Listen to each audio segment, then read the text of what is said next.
മലമ്പുഴ കഞ്ചിക്കോട് പാതയാണിത്. ഇവിടെ നിയന്ത്രണങ്ങൾ ഏർപ്പെടുത്താനാണ് ഇപ്പോൾ വനം വകുപ്പ് ആലോചിക്കുന്നത്. നിയന്ത്രണം എന്ന് പറഞ്ഞാൽ വാഹനം നിരോധനമല്ല. ഇതിലെ കടന്നു പോകുന്ന വാഹനങ്ങൾ പരമാവധി സ്പീഡ് കുറച്ചുകൊണ്ട് ഇപ്പോൾ ആളുകളെ, അതുപോലെ തന്നെ ഈ ഇരുചക്ര വാഹനങ്ങളൊക്കെ പരമാവധി രാത്രി യാത്ര പരമാവധി ഒഴിവാക്കണം എന്നൊക്കെയാണ് വനം വകുപ്പ് പറയുന്നത്. ഒപ്പം തന്നെ പരമാവധി ഇവിടെ വാച്ചർമാരെ നിയോഗിക്കാനും തീരുമാനിച്ചിട്ടുണ്ട്. ഇതിനപ്പുറം റെയിൽവേ പാളമാണുള്ളത്. ഇതിലെയാണ് ആനകൾ പ്രധാനമായി കടന്നു പോകുന്നത്. ഇപ്പോൾ നമ്മൾക്ക് ഈ ദൃശ്യങ്ങൾ കാണുന്ന ഈ സ്ഥലങ്ങളെല്ലാം തന്നെ വനം വകുപ്പിൻ്റെ വാളയാർ റേഞ്ച് ഓഫീസാണിത്. ഇതിന് സമീപം രാത്രിയും പകലും എന്ന് വ്യത്യാസമില്ലാതെ ആനകൾ കടന്നു പോകുന്ന വഴികളാണിത്. കഴിഞ്ഞ ദിവസം ഇതിന് സമീപം കൊട്ടേക്കാട് എന്ന് പറഞ്ഞ സ്ഥലത്ത് ഇതിന് സമീപമാണ് ആന റെയിൽവേ ട്രാക്കിൽ ഇറങ്ങിയതിനെ തുടർന്ന് ട്രെയിൻ ഇടിച്ച് ചെരിഞ്ഞ 2 ആനകൾ കഴിഞ്ഞ 2 മാസത്തിനിടെ ചെരിഞ്ഞ സംഭവമുണ്ടായി. ഒപ്പം തന്നെ ഇതിന് സമീപം തന്നെ ഇവിടെ നിന്ന് കഷ്ടിച്ചൊരു 1.5 കിലോമീറ്റർ അപ്പുറം പോയി കഴിഞ്ഞാൽ അവിടെയാണ് മാതൃഭൂമി ന്യൂസിലെ ക്യാമറാമാനായിരുന്ന മുകേഷിനെ ആന ആക്രമിച്ച സ്ഥലം. അങ്ങനെ ഈ ഏറ്റവും കൂടുതൽ കാട്ടാനകൾ വിഹരിക്കുന്നൊരു പ്രദേശമാണിത്. രാത്രിയിൽ പരമാവധി ഇതിലെ യാത്രകൾ ഒഴിവാക്കണമെന്നാണ് വനം വകുപ്പ് പറയുന്നത്.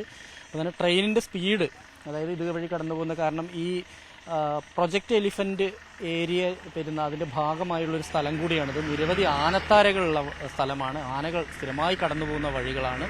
അതുകൊണ്ട് തന്നെ പരമാവധി ബോർഡുകൾ സ്ഥാപിക്കും. പരമാവധി വാഹനങ്ങൾ സ്പീഡ് കുറച്ച് പോകാനുള്ള ബോർഡുകൾ സ്ഥാപിക്കാനാണ് വനം വകുപ്പിൻ്റെ തീരുമാനം.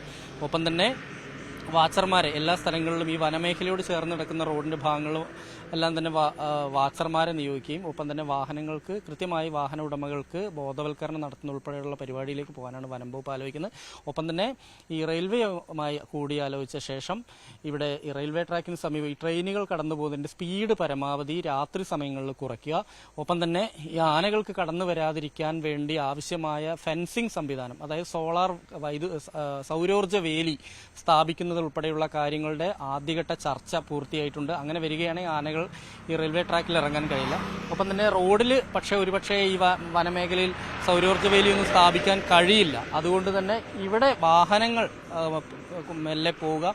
ഇപ്പോൾ വയനാട് കർണാടക അതിർത്തി പോലെ രാത്രികാല വാഹന ഗതാഗത നിരോധനമൊന്നും ഏർപ്പെടുത്തില്ല. പക്ഷേ വാഹനങ്ങൾ നിയന്ത്രിക്കും. രാത്രികളിൽ പരമാവധി ഇരുചക്ര വാഹനങ്ങളിൽ പോകുന്നവരൊക്കെ കൃത്യമായ മാർഗനിർദ്ദേശങ്ങൾ നൽകും.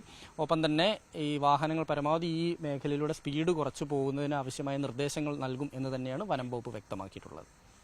ക്യാമറാമാൻ പ്രജിത്ത് കോങ്ങാടിനൊപ്പം എസ് വിനേഷ് കുമാർ, ന്യൂസ് 18 പാലക്കാട്.